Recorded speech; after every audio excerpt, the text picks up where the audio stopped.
Kanpur test শুরু হতে না হতেই অপ্রীতিকর এক ঘটনার অভিযোগ তুলেছেন এক বাংলাদেশি সমর্থক।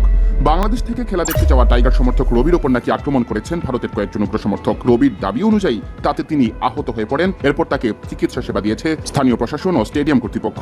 ঘটনা ভারত বাংলাদেশ দ্বিতীয় টেস্টের প্রথম দিনের লাঞ্চ বিরতির সময়। বাঘের বেশি গ্যালারিতে বসে খেলা দেখছিলেন রবি। এ সময় কথা বলার এক পর্যায়ে ভারতের সমর্থকরা তার উপর আক্রমণ করে বসেন বলে রবির অভিযোগ। প্রহারের এক পর্যায়ে আহত হলে তিনি হাঁপাতে থাকেন। এ সময় রবিকে উদ্ধার করে গ্রিন পার্ক স্টেডিয়ামের মেডিকেল রুমে নিয়ে যান আইন শৃঙ্খলা রক্ষাকারী বাহিনীর সদস্য ও স্বেচ্ছাসেবীরা। এর আগে চেন্নাইয়ের প্রথম টেস্টের সময় ভারতীয়দের উগ্র আচরণের অভিযোগ তুলেছিলেন রবি। তার দাবি ছিল বাংলাদেশের সমর্থক হয় রবিকে দেখলে তেড়ে আসেন ভারতীয়রা। বাংলাদেশের সরকার পতনের পর থেকে ভারতের অনেকেই বাংলাদেশিদের দেখছেন বাঁকা চোখে। এমনকি কানপুর টেস্টে ঝামেলা করার বিষয়ে আগেই হুঙ্কার দিয়ে রেখেছিল একটি সংগঠন।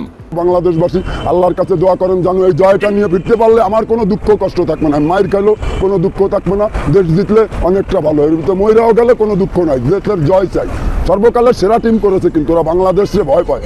কিন্তু আম্পায়ার দুইটি কল আম্পায়ার্স কলে কিন্তু ব্যাপার না। আমরা 13 জনের বিপক্ষে খেলতেছি, সারা ইন্ডিয়ার বিপক্ষে খেলতেছি। কিন্তু বাংলাদেশের মানুষটা দুই হাত তুলে বাংলাদেশের জন্য দোয়া করেন। আল্লাহ দয়ালু, আপনাদের ডাক শুনবেই, জিতলেই সব জবাব দেবো। আপনারা যে যেখানে থাকেন বসে আল্লাহর কাছে দু হাত তুলে একটু বাংলাদেশের জন্য দোয়া করেন। আমি মায়ের খেলেও দুঃখ নাই।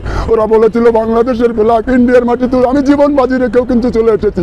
আল্লাহ তুমি বাংলাদেশে জয় দিয়ে দিলে আমি মরলেও কোনো দুঃখ নাই। আপনারা বাংলাদেশবাসী মন খুলে আল্লাহর কাছে দোয়া করেন, জয় নিয়েই মাঠ ছাড়বো। যদি ভুলে দেওয়া আসে তাও লাল সবুজের ফ্ল্যাগ আমার হাতে উড়বেই।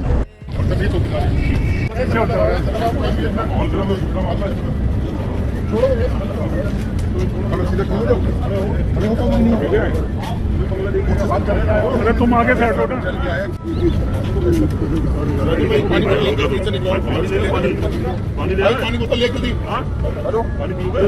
भैया भैया भैया युवान जी ये रुकना, मैं एसीपी साहब को। एम्बुलेंस है ना, एम्बुलेंस